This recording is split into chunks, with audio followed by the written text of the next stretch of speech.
புத்தக திருவிழா மைதானத்தில் மக்கள் கூட்டம்.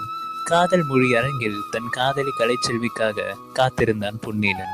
இருவரும் கைகுலுக்கி அன்பை பகிர்ந்து கொண்டனர். நம் காதலுக்கு அழகு சேர்க்கும் பரிசு இது என ஜென்னி மார்க்ஸ் காதல் புத்தகத்தை அவளிடம் கொடுத்தான் பொன்னீலன். இருவரும் எடுத்துக்கொண்ட செல்பியில் அந்த புத்தகத்தின் பெயர் ஒரு சாட்சியாக பதிவானது. பின்னர் பூங்காவின் அமைதியில் கலைச்செல்வி சொன்னால், காதலை தொடங்கும் ஒவ்வொருவரும் இந்த நூலை வாசிக்க வேண்டும். அப்போதுதான் இந்த காதல் ஆயுள் வரை புன்னகைக்கும். நெகிழ்ந்த பொன்னீலன் கலைச்செல்வியை ஆறத் தழுவினார். அங்கே பூத்திருந்த மலர்களுக்கு நடுவே காதலர்கள் அனைவரும் ஜென்னி மார்க்ஸ் காதல் புத்தகத்தின் வழியே காதலின் உன்னதத்தை வாசித்துக் கொண்டிருந்தார்கள்.